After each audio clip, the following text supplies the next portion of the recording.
আদর্শ নারী ও পুরুষের দ্বিতীয় গুণ, তাকে ঈমানদার হতে হবে।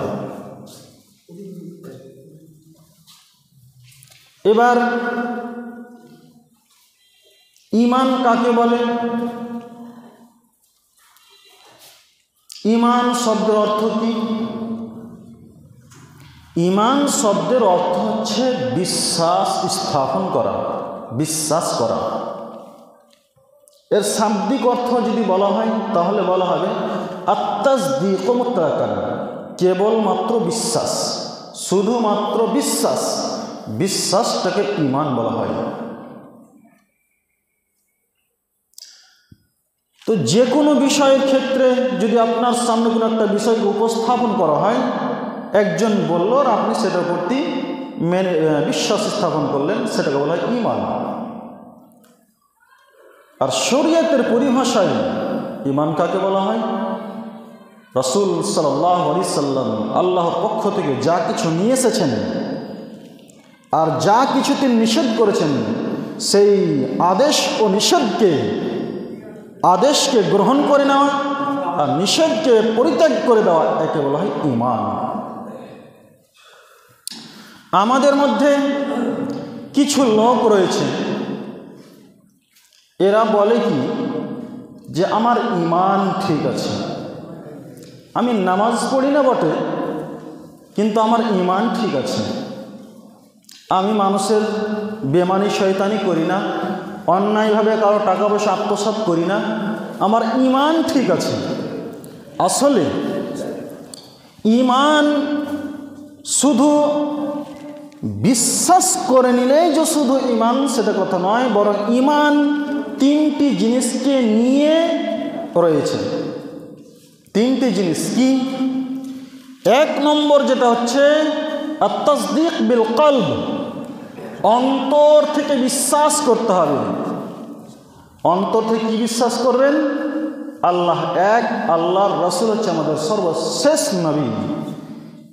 অন্তর থেকে বিশ্বাস করে নিতে হবে আল্লাহকে এবং আল্লাহর নবীকে। তারপরে দ্বিতীয় নম্বর কি? দ্বিতীয় নম্বর হচ্ছে ইকরার বিল লিসান।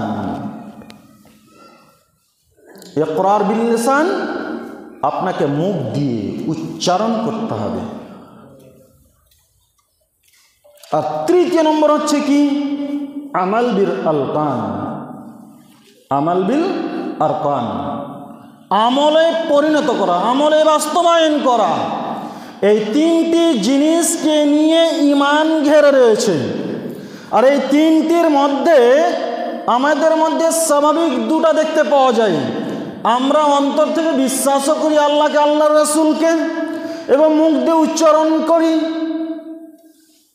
কিন্তু তৃতীয় নম্বর যেটা হচ্ছে মেন আমাল বিল আরকান, এই আমাল বিল আরকান আমাদের মধ্যে নেই। তো বুঝা গেল যে তিনটি জিনিসকে নিয়ে ঈমান ঘেরে রয়েছে। আর আপনি 5 ওয়াক্ত সালাত আদায় করছেন না, আর আপনি বলছেন যে আমি নামাজ পড়ি না, তো কি আমার ঈমান ঠিক আছে? আসলে তুমি ঈমান কাকে বলে সেটাই তুমি বুঝো না। যদি তুমি বুঝতে ঈমান কাকে বলে, তাহলে তোমার মুখ থেকে এ কথা বেরোতো না যে আমি নামাজ পড়ি না, তো কি আমার ঈমান ঠিক আছে। আসলে তুমি বুঝোই না ঈমান কাকে বলে। তোমার এই ধরনের কথা বলা মানে তোমার পাক্কা শয়তানি কথা এগুলো।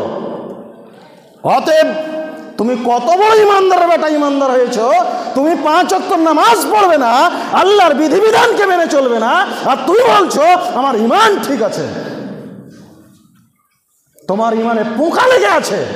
তোমার ঈমানে যদি পোকা লেগে না থাকতো, তোমার মুখ থেকে এই ধরনের কথা বের হতো না। তুমি সতর্ক, সাবধান থাকো। তোমার মধ্যে তিনটি জিনিস থাকতে হবে, তাহলে তোমাকে ঈমানদার বলা যেতে পারে।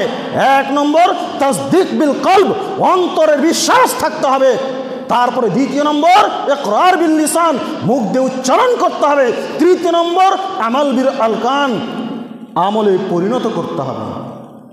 অঙ্গ প্রত্যঙ্গ, হাত দ্বারা, পা দ্বারা আমলে বাস্তবায়ন করে দেখাতে হবে, তাহলে তোমাকে ঈমানদার বলা যেতে পারে। তাছাড়া তুমি যতই মুখে বলো না কেন যে আমার ইমান ঠিক আছে, তোমার ইমান ঠিক নাই, তোমার ইমানে পোকা লেগে আছে।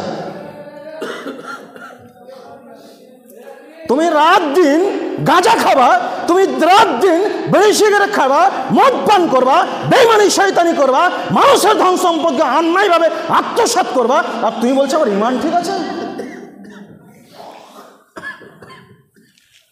অতএব সতর্ক, সাবধান এই ধরনের কথা বলা থেকে। কেননা ঈমানদার কাকে বলে, ঈমান কাকে বলে এ ব্যাপারে পরিষ্কার বলা হয়েছে। রাসূল সাল্লাল্লাহু আলাইহি সাল্লাম বলেছেন, সহিহ বুখারী হাদিস নম্বর 15 এর মধ্যে বলা হয়েছে, আনাস থেকে বলেন, তিনি বলেন রাসূল সাল্লাল্লাহু আলাইহি সাল্লাম বলেছেন, লা ইউমিনু আহাদুকুম হাত্তা আকুনা আহাব্বা। রাসূল সাল্লাল্লাহু আলাইহি সাল্লাম বলছেন যে তোমাদের মধ্যে কেউ অতক্ষণ পর্যন্ত ঈমানদার হতে পারে না, মুমিন হতে পারে না, যতক্ষণ পর্যন্ত সে আমাকে, তার পিতামাতা, তার সন্তান, আত্মীয় স্বজন, নিকটবর্তী যারা আত্মীয়, সকলের চাইতে আমাকে বেশি ভালো না বাসবে। তার মানে আল্লাহর নবী বলছেন যে তোমাদের মধ্যে কেউ অতক্ষণ পর্যন্ত ঈমানদার হতে পারে না, মুমিন হতে পারে না, যতক্ষণ পর্যন্ত সে নিজেকে, নিজের পিতামাতা, নিজের সন্তান, নিজের স্ত্রী, যারা নিকট আত্মীয়, এই সকলের থেকে আমাকে বেশি ভালো না বাসবে। তাহলে এই হাদিস দ্বারা বোঝা গেল কি, যে সব জিনিস থেকে, আপনার নিজের আত্মা থেকে, বাবা মা থেকে, স্ত্রী সন্তান থেকে, ছেলে মেয়ে থেকে, সকলের থেকে রাসূল সাল্লাল্লাহু আলাইহি সাল্লামকে বেশি ভালোবাসতে হবে, তাহলে আপনাকে ঈমানদার বলা যেতে পারে।